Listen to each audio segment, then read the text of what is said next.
going to learn India before the times of Shivaji Maharaj. This chapter is of 7th standard and it is of the history. तो शिवाजी महाराज के पहले India कैसी थी? Pal in the 8th century was a famous dynasty in the Bengal. In the Central Asia, the Gurjar Pratyar power spread up to the Andhra, Kalinga, Vidarbha, West Kathiawar, Kannauj and the Gujarat. तो पाल ये सबसे famous dynasty थी 8th century में. ये सबसे famous dynasty थी, बंगाल में राज्य था. और सेंट्रल एशिया में जो गुर्जर प्रतिहार जो पावर था वो किधर तक स्प्रेड था? Kalinga, Vidarbha, west Kathiawar and the Kannauj and the Gujarat, इधर तक ये पावर स्प्रेड था. The Parmar dynasties was the famous one. Parmar dynasties जो थी, परमर राज्य जो था वो फेमस था. The Prithviraj Chauhan belonging to Chauhan dynasty was a valiant king. तो पृथ्वीराज चौहान ये चौहान राज्य के थे, तो ये बहुत मशहूर किंग थे. And the Prithviraj Chauhan defeated the Mohammad Ghori at first war of Tarain, but Mohammad Ghori defeated the Prithviraj Chauhan at the second war of Tarain. तो पृथ्वीराज चौहान जो थे उन्होंने सबसे पहला वार था, जंग था ताराई में, उसमें पृथ्वीराज चौहान ने मोहम्मद घुरी को हरा दिया था. दूसरा वार जब था ताराई का, तो जो मोहम्मद घुरी जो है उन्होंने पृथ्वीराज चौहान को हरा दिया था.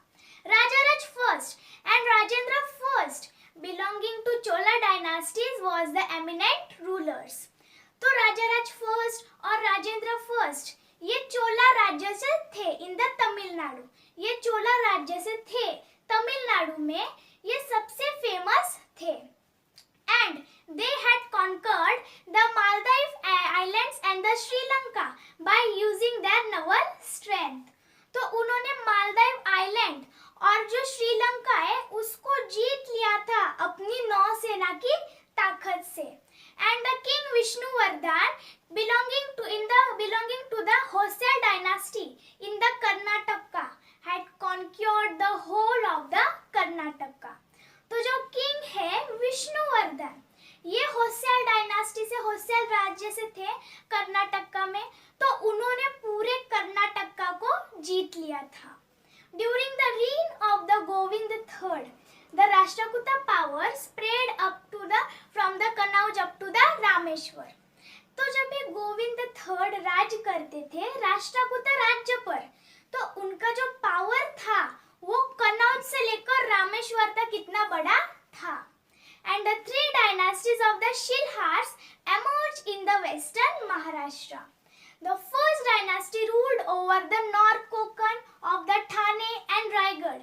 The second dynasty ruled over the South Konkan.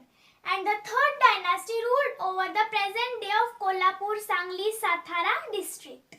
तो जो डायनास्टीज थे नॉर्थ में, जो शिलार्स के जो डायनास्टीज थे, राज्य थे नॉर्थ को, मतलब शिलार्स की डायनास्टी थी जो कि वेस्टर्न महाराष्ट्र में प्राप्त होती थी, तो वो ठाणे और रायगढ़ नॉर्थ कोंकण में राज्य करती थी. दूसरा वाला जो राज्य है वो साउथ कोंकण में राज्य करते थे. और जो तीसरा वाला जो राज्य है वो आज के प्रेजेंट स्टेट है, प्रेजेंट जो डिस्ट्रिक्ट होते हैं कोल्हापुर, सांगली, सातारा, इस पर वो राज करते थे. The last prosperous power before the Shivaji Maharaj was that of the Yadavas. तो सबसे लास्ट शिवाजी महाराज का जो पहले का जो पावर था वो था Yadavas. The Yadavas are considered to be the golden period for the Marathi literature and the language. तो यादवास पीरियड ये एकदम गोल्डन सुनहरा पीरियड था मराठास लिटरेचर और लैंग्वेज के लिए. It was in this period that the महानुभव पंथ and the Warkari movement emerged. तो इसमें क्या था कि महावारकरी मूवमेंट, इसमें क्या था कि जो महाअनुभव पंथ और वारकरी मूवमेंट जो है इसमें इमर्जेंस मतलब शामिल हुआ था, प्राप्त हुआ था. So our description is finished. Now we will see our first point, that is the invention from the northwest. The local dynasties like the Rashtrakuta and Yadavas ruled on the Maharashtra. but the invaders from the northwest had conquered these dynasties and established their own rule. तो local dynasties जैसे local राज्य जो है राष्ट्रकूटा और यादवास ये राज करते थे महाराष्ट्र पर, लेकिन जो बाहर के नॉर्थ वेस्टर्न साइड के जो इन्वेंशंस आक्रमण करने के लिए आए थे और इन्होंने जो राज्य लोकल डायनास्टीज उसको जीत लिया था और अपना जो पूरा पावर है वो स्थापित कर लिया था. In the meanwhile, the Arab power had reached into the Middle East. तो उसी के बीच में जो अरब पावर है वो मिडल ईस्ट में पहुंच गया था. अरब rulers turned towards India to expand their own empire. The Arab general Muhammad bin Qasim attacked on the Sindh province around the 8th century CE.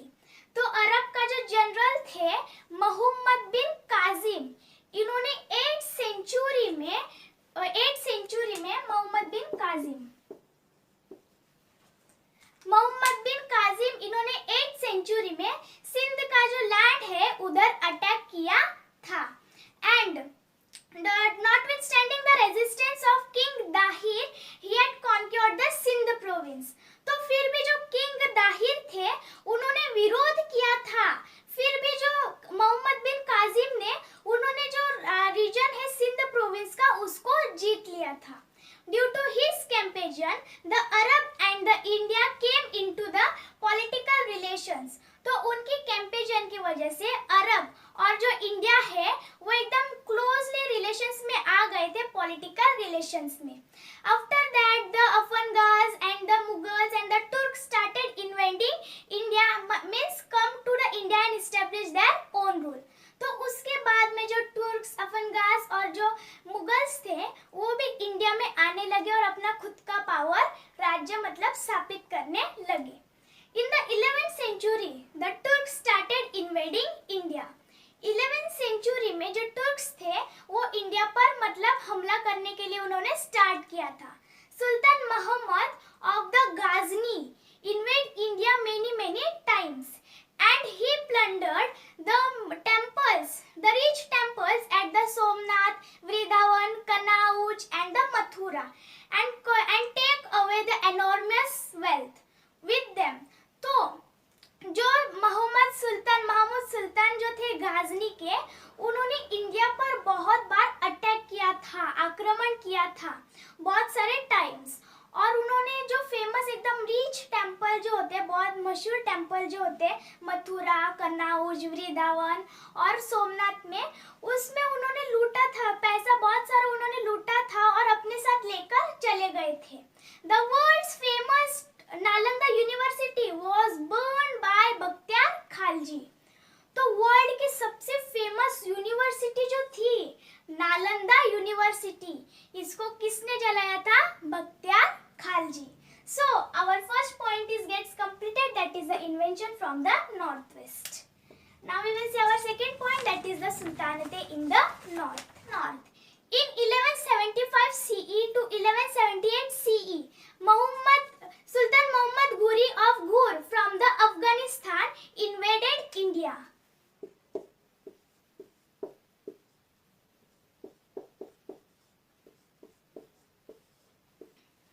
तो 1175 CE से लेकर 1178 CE तक जो सुल्तान मोहम्मद घुरी जो थे, घूर के अफगानिस्तान से मतलब फ्रॉम अफगानिस्तान, उन्होंने इंडिया पर अटैक किया था. And he appointed the Qutubuddin Aibak to look after the governance of the conquered territories of India. तो वो मतलब अपॉइंट किससे किया था उन्होंने? कुतुबुद्दीन ऐबक. क्यों? मतलब जो मोहम्मद घुरी ने कुतुबुद्दीन ऐबक को काम सौंपा था कि मैंने जो जीता है इंडिया में, जो लैंड, जो टेरिटोरी जीता है, तुम उसकी व्यवस्था पर देखो. तो ऐसा सुल्तान मोहम्मद घुरी कुतुबुद्दीन ऐबक को इस काम सौंपा था. Later after the death of the Mohammad Ghori in 1206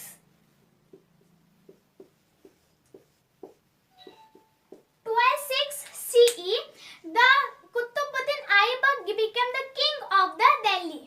तो जब सुल्तान मोहम्मद घुरी ये जब मर गए थे 1206 CE में, तो जो कुतुबुद्दीन ऐबक थे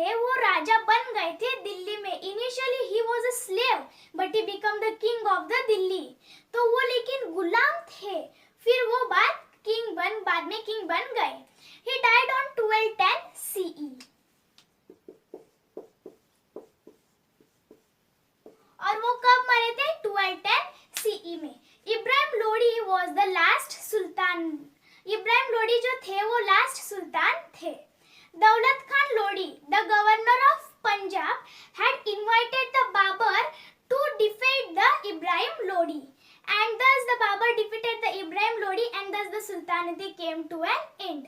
तो जो गवर्नर था, पंजाब के गवर्नर जो थे दौलत खान लोडी, इन्होंने बाबर को बुलाया था इब्राहिम लोडी को हराने के लिए. तो जो बाबर थे उन्होंने इब्राहिम लोडी को हरा दिया और वैसे ही जो सुल्तानते है वो खत्म हो गया. After Qutubuddin Aibak there was the Iltutmish. After Iltutmish Razia, Balban, Alauddin Khalji, Mohammad bin Tughlaq, Firoz Tughlaq and the Ibrahim Lodi and the other sardars ruled on the India. तो ये जब जो सरदार्स थे ये सभी इंडिया पर राज करते थे. So our second point is also gets completed, that is the Sultanate in the north. Now we will see our third point, that is the kingdom of Vijayanagar. The kingdom of Vijayanagar. During the reign of the Sultan Muhammad bin Tughlaq of Delhi, there were many revolts in the south against the central power of the Delhi. तो जब भी जो सुल्तान मोहम्मद बिन तुगलक राज करते थे तो उधर बहुत सारे विरोध थे साउथ में अगेंस्ट द सेंट्रल पावर. जो सेंट्रल पावर है दिल्ली का, उस पर बहुत मतलब विरोध था. From this revolts arose the formidable in the Vijayanagara and the Bahmani kingdoms. तो इससे क्या मतलब, इससे एकदम विरोध हो रहा था, बहुत डरावना विरोध हो रहा था विजयनगर और बहामनी किंगडम्स. द ब्रदर्स हरियर and Bukka from the south India were the sardars in the service of the Delhi Sultanate. तो जो ब्रदर्स थे, दोनों भाई थे, हरियर और बुक्का, ये मत साउथ इंडिया से थे और ये सरदार्स थे. किस सर्विस में? जो दिल्ली के जो सुल्तान थे उस सर्विस में. Taking the advantage of the instability in the south during the reign of the Muhammad bin Tughlaq, they founded the kingdom of Vijayanagar in 1336 CE.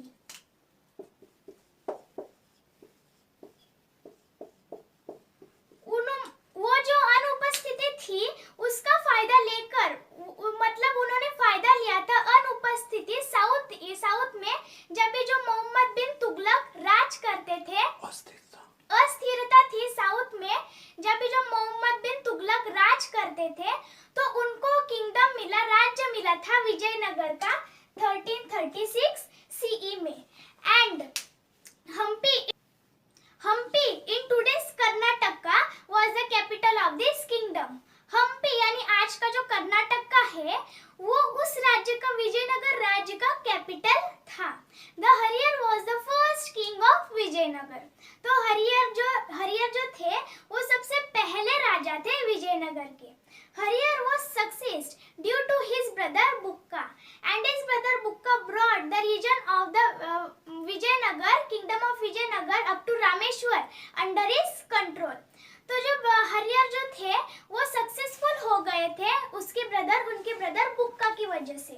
और जो बुक्का थे उन्होंने रीजन जो था, जो राज्य था किंगडम जो था वो रामेश्वर तक लाए थे उनके अंडर कंट्रोल में. So our third point is also gets completed, that is the kingdom of Vijayanagar. Now we will see our fourth point, that is the Krishnadev Raya. Krishnadev Raya ascended the throne of Vijayanagar in 59 CE.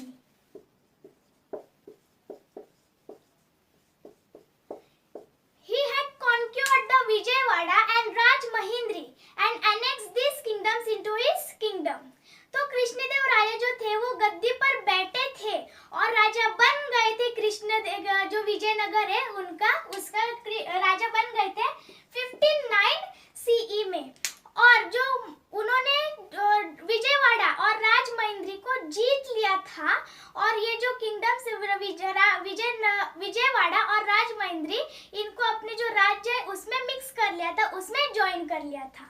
He had defeated the combined forces of the armies of the sultans, had united under the leadership of the Bahmani Sultan Muhammad Shah. तो उन्होंने हरा दिया था, जो आर्मीज जो सुल्तान थे उनको हरा दिया था. वो किसके लीडरशिप में आए थे? बहामनी राजा सुल्तान महमूद शाह के अंडर में वो आए थे. During Krishnadev Raya's his region, his kingdom of Vijayanagar extended up to the Cuttack in the east, up to the Goa in the west, and from the Raichur Doab in the north up to the Indian Ocean in the south. And he died on 1530 CE.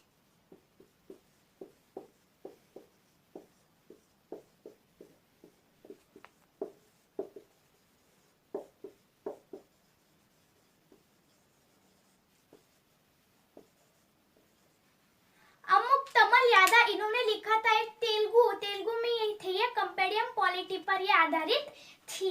The Hazar temple and Vitthal temple in the Vijayanagar was built during the reign of the Krishnadevaraya.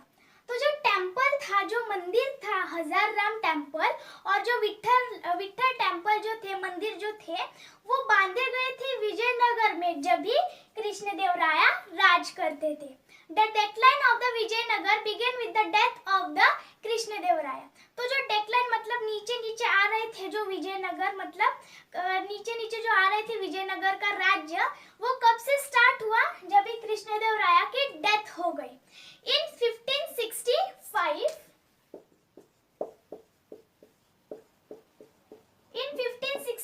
CE at Talikot in the present state of the Karnataka, there was the battle between the Adil Shahi, Nizam Shahi, Barid Shahi and the Qutub Shahi on the one side and Vijayanagar on the other side. Therefore, the Vijayanagar the dominance of the Vijayanagar came to an end.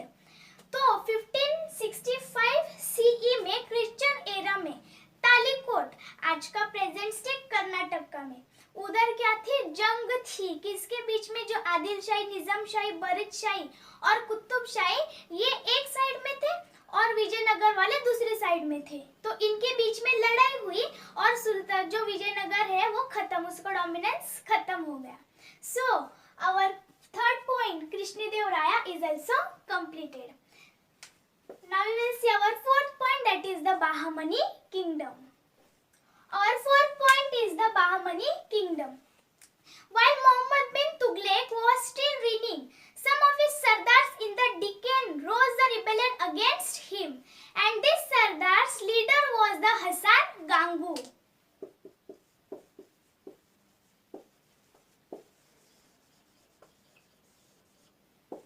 तो जो मोहम्मद बिन तुगलक राज करते थे, तो उसी वक्त उनके जो सरदार थे डिक्कन में, उन्होंने उनके ऊपर रिबेलियन यानी विरोध डाला था. और इन सरदार्स के लीडर जो थे वो थे Hasan गांगू. And Hasan Gangu had defeated the army of the sultan of the Delhi. A new kingdom known as the Bahamani kingdom came into the existence in 1347 CE.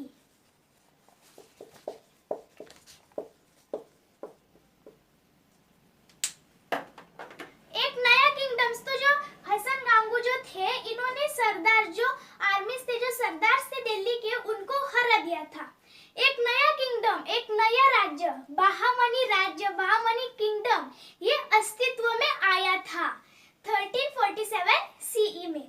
Hasan Gangu was the first king of the Bahamani kingdom and he made the city of Gulbarga in Karnataka his capital. तो हसन गांगू जो थे, ये सबसे पहले राजा थे बाहामनी kingdom के, बाहामनी राज्य के. और इन्होंने जो सिटी गुलबर्गा, जो सिटी है, शहर है कर्नाटक में, उसको अपना कैपिटल बना लिया था. So our fourth point is also gets completed, that is the Bahamani kingdom. Now we will see our next point, that is the Mahmud Gawan. Mahmud Gawan was a chief wazir of the Bahamani kingdom.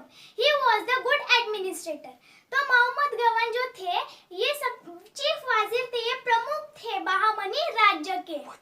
वजीर थे, chief वजीर थे of the बाहामनी kingdom, ये सबसे प्रमुख थे. And he was a good administrator, वो अच्छी व्यवस्था करते थे, वो एक अच्छे एडमिनिस्ट्रेटर थे. He started paying the soldiers their salaries in the cash without the land grants and he brought the discipline into his armies. तो जो महमूद गवान जो थे, इन्होंने जो उनकी जो आर्मीज है, सोल्जर्स है, उनको सैलरीज डायरेक्ट कैश में देते थे. लैंड मतलब राइट यानी देना, तो लैंड दे नहीं देते थे। तो उन्होंने एक सोल्जर्स में एक डिसिप्लिन लाया था and he introduced the reforms of the land revenue system and he also opened the madrasa at Bidar for the Arabic and the Persian studies। तो जो महमूद गवान जो थे उन्होंने परिचय किया था, उन्होंने एक सुधार लाया था, जो रेवेन्यू जो पैसों वाला जो सिस्टम था लैंड का उसमें सुधार लाया था और उसका परिचय किया था। और जो महमूद गवान जो थे उन्होंने ओपन किया था, उन्होंने खोला था मदरसा, बिदार में उन्होंने मदरसा खोला था। क्यों? क्योंकि अरेबिक और पर्शियन स्टडीज के लिए अभ्यास के लिए इन्होंने ये खोला था। After the death of the Muhammad Gawan, the factionism increased among the Sardars of the Bahmani kingdom। तो जब भी महमूद गवान की जब भी डेथ हो गई तो उसके बाद फैक्टोइनिज्म यानी गुटबाजी, तो गुटबाजी और बढ़ गई, जो सरदार थे बाहमनी के उनमें और बढ़ गई। The conflict with the Vijayanagar has an adverse effect on the Bahmani kingdom. The provisional governance over that act more independently। तो जो कॉन्फ्लिक्ट मतलब उन्होंने जो विरोध किया था विजयनगर पर, उनके ऊपर एक बहुत गहरा असर हो गया था। उधर के जो प्रोविंशनल गवर्नमेंट्स जो गवर्नर जो थे वो बहुत इंडिपेंडेंटली स्वतंत्रली एक्ट करते थे and this led to the disintegration of the Bahmani kingdom into the 5 small powers, Imad Shahi of Varhat, Barid Shahi of Bidar, Adil Shahi of Bijapur, Nizam Shahi of Ahmednagar and Qutub Shahi of Golconda. तो इससे क्या हुआ कि मतलब विघटन हो गया, बाहमनी राज्य का विघटन हो गया 5 छोटे छोटे पावर्स में, जैसे Imad Shahi of Varhat, Barid Shahi of Bidar, Adil Shahi of Bijapur, Nizam Shahi of Ahmednagar और Qutub Shahi of Golconda. In 1526, the Sultanate of the Delhi came to an end. The Mughal power was established. There our fifth 6th point was the Mughal power. It was too much small, so I have not written it. So 1526 CE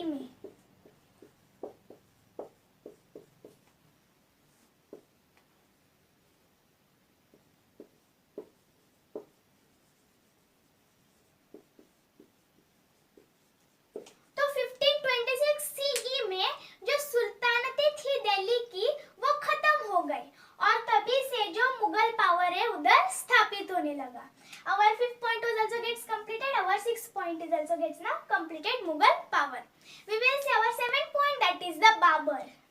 Babur was a king of the Fargana in Central Asia of today's Uzbekistan. He had heard the wealth in the India, so therefore he planned to invade on the India. तो जो बाबर थे वो राजा थे, Fergana के राजा थे central Asia के, यानी कि आज का जो प्रेजेंट उज्बेकिस्तान के। तो उन्होंने क्या सुना था कि इंडिया में बहुत सारा पैसा है, तो इसीलिए उन्होंने प्लान किया, उन्होंने प्लानिंग की कि मैं इंडिया पर आक्रमण करूंगा। The reigning sultan of that time of the Delhi was the Ibrahim Lodi. तो उस टाइम पर जो राज करते थे वो थे Ibrahim Lodi. The Daulat Khan Lodi was the governor of the Punjab under the Sultanate। तो जो दौलत खान लोडी जो थे, दौलत खान लोडी वो जो गवर्नर थे, सुल्तानते के नीचे वो गवर्नर थे। And the Daulat Khan Lodi had invited the Babur to march on the India. Taking this opportunity, the Babur invaded the India। तो जो दौलत खान लोडी थे उन्होंने बोला था कि इंडिया पर मार्च कीजिए, तो इसीलिए जो बाबर थे उन्होंने इंडिया पर अटैक किया था, आक्रमण किया था। And to repel the Babar's invention the Ibrahim Lodi started with his army. There was a battle between the Ibrahim Lodi and the Babur on 24 April 1526।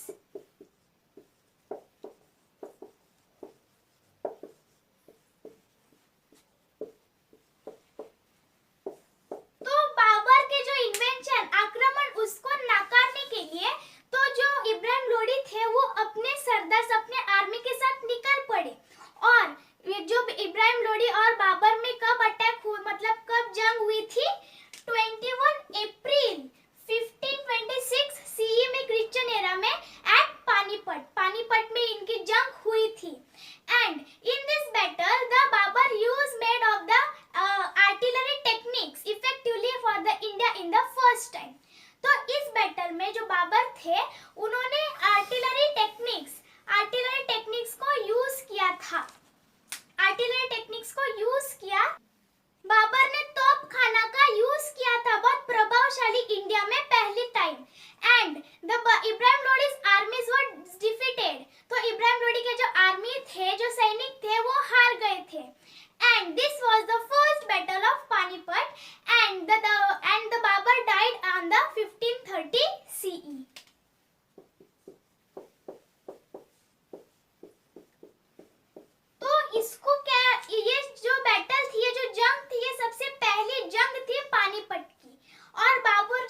dynasty.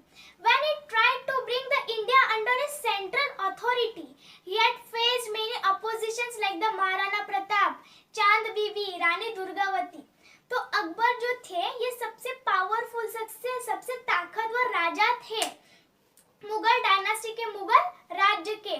तो जब भी उन्होंने इंडिया को अपने सेंट्रल अथॉरिटी के नीचे लाने की कोशिश की तो उस वक्त उनके ऊपर बहुत सारे विरोध थे, जैसे महाराणा प्रताप, चांद बीबी और Rani Durgavati. So I am roughing this. After Babur there was the Humayun from 1530 CE to 1539 CE.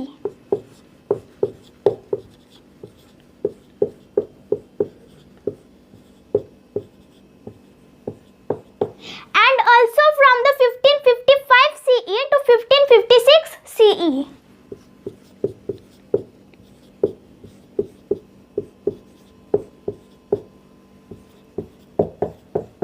Was the king. तो बाबर के बाद हुमायूं थे, वो राजा थे. 1530 CE से लेकर 1539 CE तक वो राजा थे. उसके बाद भी 1555 CE से लेकर 1556 तक CE तक 1565 CE तक वो राजा थे. And the Humayun was defeated by the Sher Shah. Sher Shah has established the Sur dynasty on the throne of the Delhi. तो जो हुमायूं थे उनको शेर शाह ने मारा था, हराया था. और शेर शाह जो थे उन्होंने राज्य स्थापित किया था, सुर का राज्य स्थापित किया था दिल्ली के गद्दी पर. After the Humayun there was the Akbar. Akbar from the 1565 CE to 1605 CE.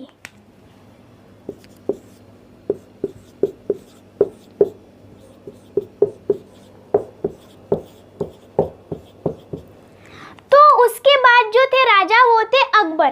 Akbar 1565 CE से लेकर 1605 CE तक वो राजा थे. And there was a battle between the Akbar and the Hemu at Panipat, and this was the second battle of the Panipat. And Akbar's main ambition was to bring the India under his central authority. तो अकबर और हेमू के बीच में battle थी, जंग थी पानीपत में. ये दूसरी जंग थी पानीपत की. और अकबर का मेन महत्वाकांक्षा क्या था कि जो इंडिया है उसको अपने सेंट्रल अथॉरिटी के नीचे इंडिया को उनको लाना था. After the Akbar there was the Jahangir from the 1605 CE to 1628 CE.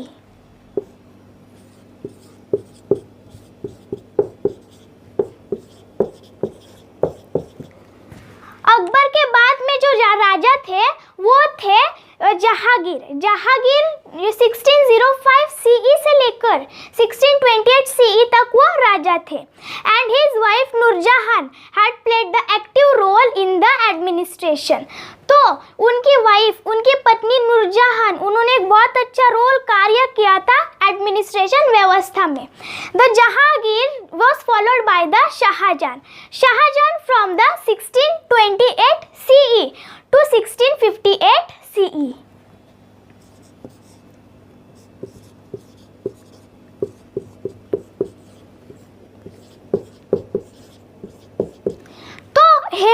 तो जहांगीर के बाद जो राजा थे वो थे शाहजहान 1628 CE से लेकर 1658 CE तक वो राजा थे. After the Shah Jahan there was the Aurangzeb from the 1658 CE to 1707 CE.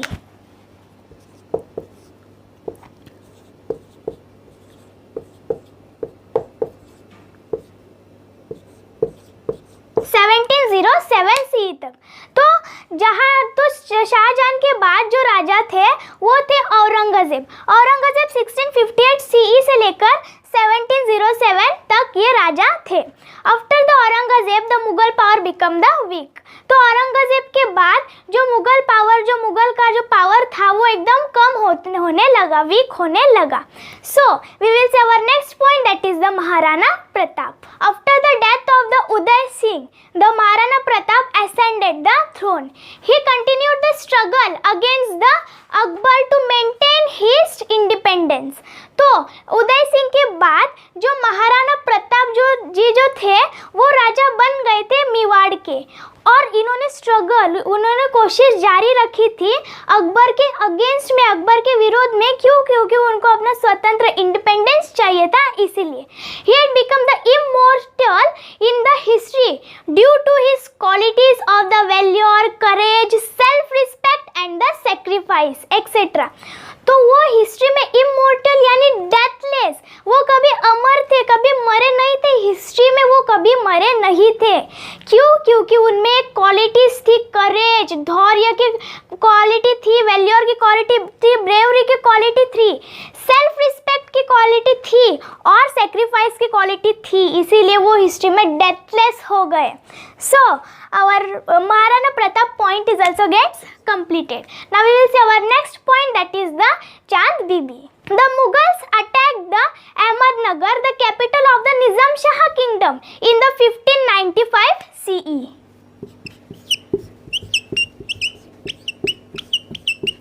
तो जो मुगल्स थे उन्होंने अहमदनगर, ये कैपिटल थे निजाम शाह के राज्य के, उन्होंने अटैक किया था, आक्रमण किया था 1595 CE में। And the Mughal had captured the fort and sized the Ahmednagar fort. चांद बीबी, the capable daughter of the Hussain Nizam Shah, had bravely defended the fort. तो जो मुगल्स थे उन्होंने साइज पूरी तरफ से घेराबंदी कर ली थी उस फोर्ट को। चांद बीबी, ये सबसे कैपेबल डॉटर, बेटी थी हुसैन निजाम शाह की, उन्होंने स्वतंत्र कर दिया था उस पूरे फोर्ट को। In this time there was the internal strife amongst the quarrel of the sardars in the Nizam Shah kingdom. तो इसके बीच में अंदर में एक स्ट्राइक चल रही थी, मतलब क्वारल चल रहा था, विक्ट्रीज के लिए, जीतने के लिए क्वारल चल रहा था सरदार्स में जो कि निजाम शाह के किंगडम में थे। And this resulted in the death of the चांद बीबी। तो इससे क्या रिजल्ट हुआ? चांद बीबी मर गई थी। And later on the Mughals captured the fort of Ahmednagar, but they could not bring the entire kingdom of the Nizam Shah under their control. तो उसके बाद में मुगल्स जो थे उन्होंने जो अहमदनगर का राज्य था, अहमदनगर ये कैपिटल था, उसके फोर्ट को उन्होंने ले लिया था, मतलब कॉन्क्योर, जीत लिया था, लेकिन पूरा जो निजाम शाह का राज्य है वो अपने अंडर कंट्रोल में नहीं ला सके। So our Chand Bibi point is also gets completed. Now we will see our next point, that is the Rani Durgavati.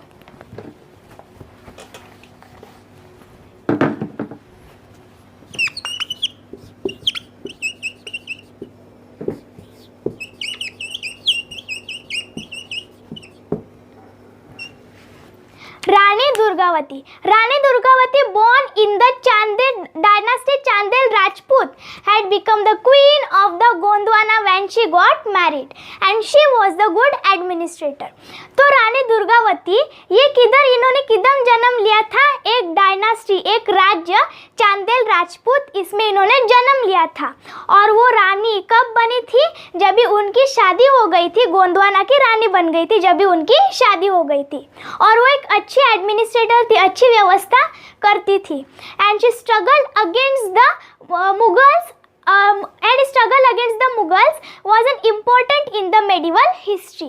और वो मुगल के अगेंस्ट स्ट्रगल करती थी और ये बहुत महत्व था मेडिवल हिस्ट्री में, इसके बारे में बहुत महत्व था। After her husband's death she laid down her life in fighting with the Akbar's but she did not surrender.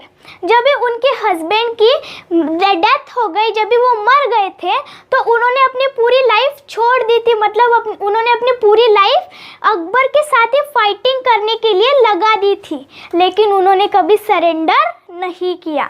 So our Rani Durgavati point is also gets completed. Aurangzeb had won the war of succession amongst the other sons of the Shahjahan and become the emperor by detaining his father in 1658 CE.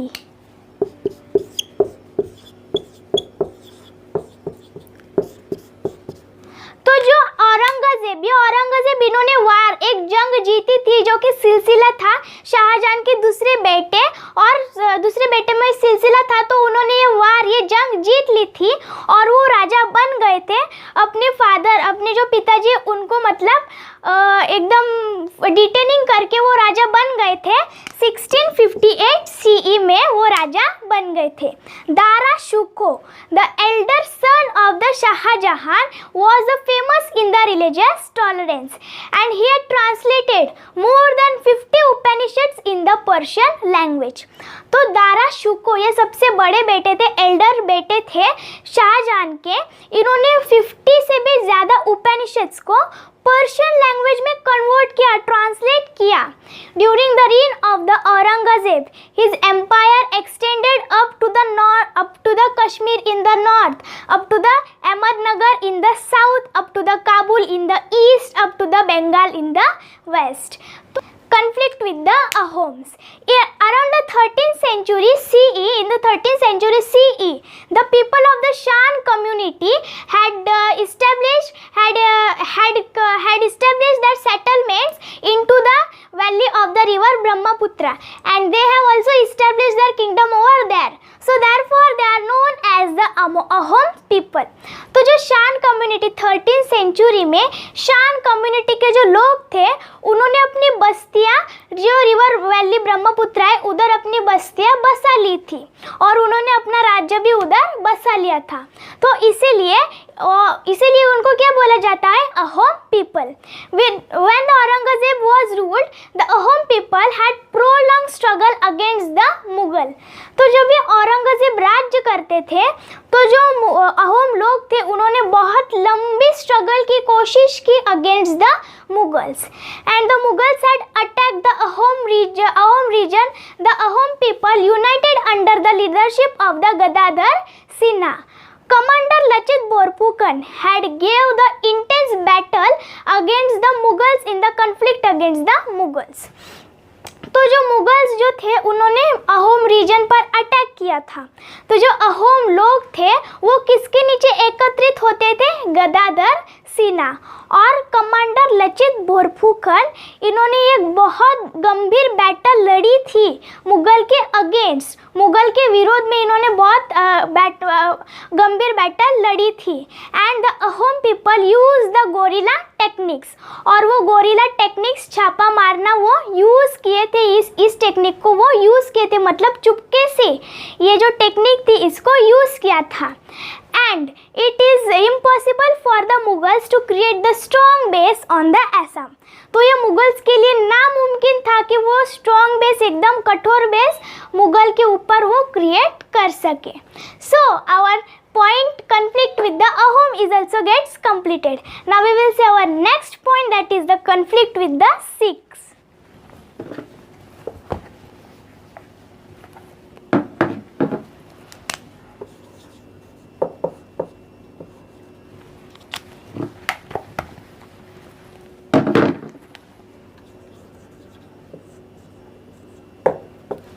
Conflict with the Sikhs.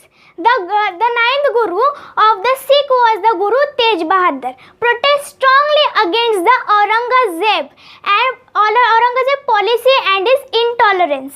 तो जो ninth गुरु थे सिख के वो थे गुरु तेज बहादुर। उन्होंने बहुत बड़े मतलब उन्होंने एकदम स्ट्रांगली विरोध डाला था औरंगजेब पर, उनकी नीतियों पर और इनटॉलरेंस पर उन्होंने विरोध डाला था। And the Aurangzeb imprisoned him and beheaded him in 1675 CE.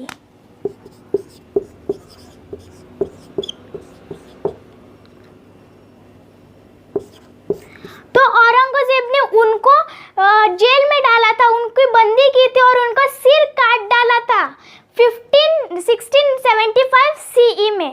After him Guru Gobind Singh was the Guru of the Sikh. उनके बाद गुरु गोबिंद गोविंद सिंह ये सिख के गुरु थे. गुरु Gobind Singh had organized his followers and encouraged their martial spirit. तो गुरु गोविंद सिंह जो थे उन्होंने अपने जो फॉलोअर्स थे उनको एक हिम्मत दी थी अपने जो धैर्य उनको बढ़ाने के लिए. And he organized the youth of the fighting force of the Sikh called the Khalsa Dal.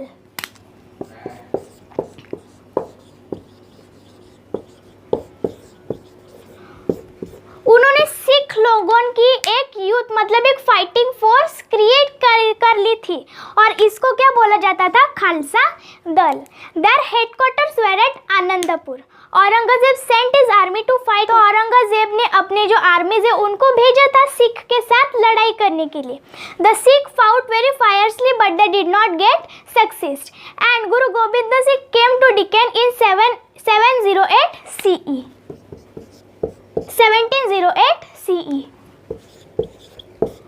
तो जो सिख्स थे उन्होंने बहुत एकदम कड़ी मेहनत से फाइटिंग की थी लेकिन वो सक्सेसफुल नहीं हुए. तो गुरु गोविंद सिंह डिकेन में आए थे 1708 CE में. There was an attempt on his life when he was at the Nanded. Soon after the Guru succumbed to his wounds. तो there was an attempt on his life when he was at the Nanded. Soon after, Guru Gobind Singh succumbed on his wound.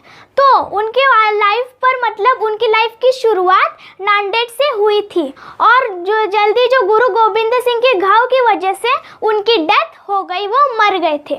So our conflict with the Sikh point is also gets completed. Now we will see our next point, that is the conflict with the Rajputs. Conflict with the Rajputs. Akbar had secured the cooperation of the Rajputs with his policy of the amicable relationship. So therefore the Aurangzeb could obtain the cooperation of the Rajputs.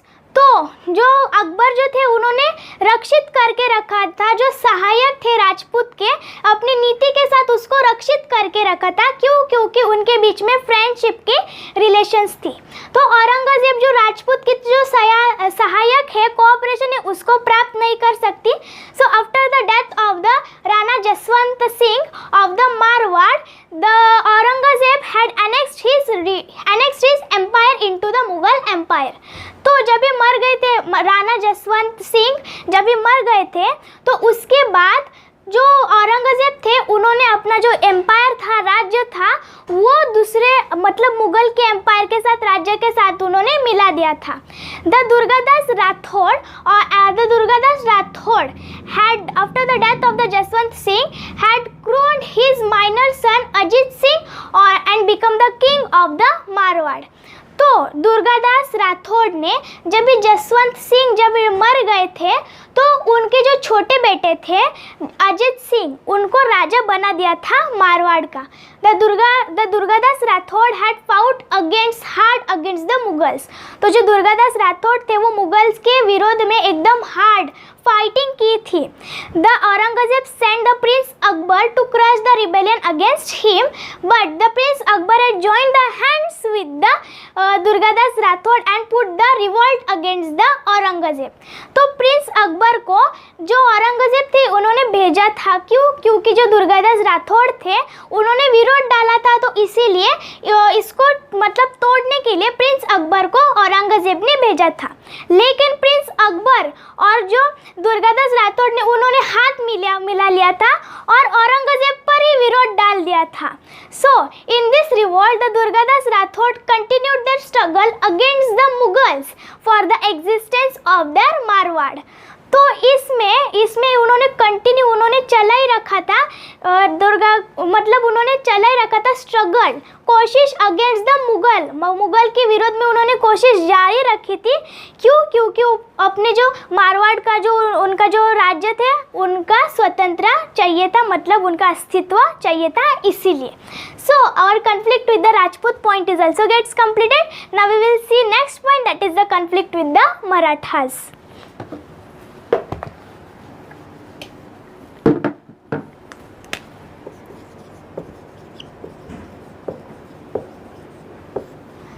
Conflict with the Marathas.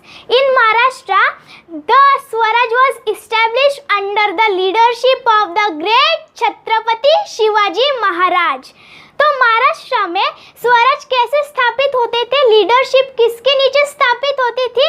Great Chhatrapati Shivaji Maharaj के नीचे. When Shivaji Maharaj was establishing Swaraj, he had to fight with the Mughal as well as the other enemies.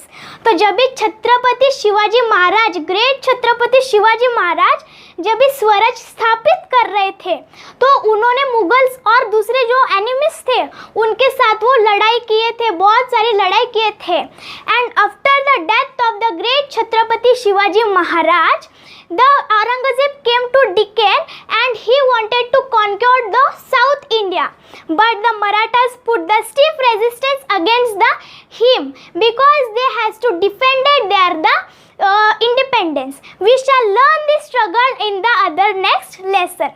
तो जब भी the great Chhatrapati Shivaji Maharaj मर गए थे तो उसके बाद जो औरंगजेब थे वो डिक्कन में आए थे क्योंकि उनको जो पूरा साउथ इंडिया है उसको जीतना था. लेकिन मराठास ने उन पर एकदम कठोर विरोध डाल दिया था क्योंकि उनकी स्वतंत्रता उनको बचानी थी. इसीलिए हम इस स्ट्रगल के बारे में दूसरे लेसन में हम इसको पढ़ेंगे. So our lesson gets completed, that is the India before the times of Shivaji Maharaj. Shivaji Maharaj के पहले इंडिया कैसी थी? In it we learn that various dynasty Pal in the 8th century was a famous dynasty in the Bengal. Our point was the invention from the northwest.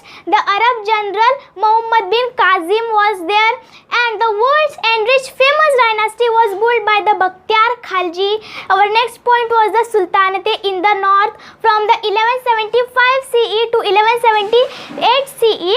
The Sultan Muhammad Ghuri of the Ghur from the Afghanistan and had invaded the India, and there were many sultans like the Ibrahim Lodi, Qutbuddin Aibak. There were many sultans who ruled on the India. Our next point was the kingdom of Vijayanagar. In it we learned that there are the two brothers Hariyar and Bukka. The Hariyar was the first king of the Vijayanagar.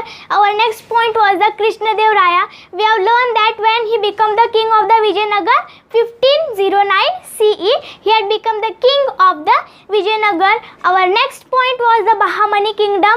How does the Bahmani kingdom came into existence? We have learned that the Hasan Gangu was the first king of the Bahmani kingdom. Our next point was the Mahmud Gawan. In it we learned that the Mahmud Gawan was the chief wazir of the Bahmani kingdom. Next point was the Mughal power. In 1526 CE, the Sultanate of Delhi came to an end. The Mughal power was established there. In it we learned that after next point was our Babur. We have learned that the Babur was the king of the Fargana in the Central Asia in today's Uzbekistan, and there were the battle between the Ibrahim Lodi and Babur on the 21 April 1526 CE. And we have also learned that how various king of the Mughal empire and from which BCE they ruled on the India. And we have learned about the Maharana Pratap. He became the immortal in the history due to his qualities of valor, courage, sacrifices and the self-respect. We have also learned about the Chand Bibi. The Chand Bibi was the capable daughter of the Hussain Nizam Shah. Our next point was the Rani Durgavati. We have learned that the Rani Durgavati became the queen of the Gondwana when she got married. And our next point was the Aurangzeb. Aurangzeb won the war of succession amongst the other sons of the Shah Jahan and became the king by detaining his father in 1658 CE. Our next point was the conflict with the Ahoms. We have learned that in the 13th century CE, the people of the Shan community has established their settlements on the valley of the Brahmaputra, and that they have also established their kingdom over there. So therefore, they are locally known as the Ahom peoples. And we have learned next point, that is the conflict with the Sikh. In it we learned that the 9th Guru of Sikh was the Guru Tej Bahadur. After that was the Guru Gobind Singh. And our next point was the conflict with the Rajputs. In it we have learned that how does the Aurangzeb sent the Prince Akbar and how they both of them proved the revolt against the Aurangzeb. In that point we have learned about, and currently we have learned about the conflict with the Marathas. The great Chhatrapati Shivaji Maharaj. The Swaraj was established under the leadership of the great Chhatrapati Shivaji Maharaj. So our lesson gets completed, that is India before the times of Shivaji Maharaj.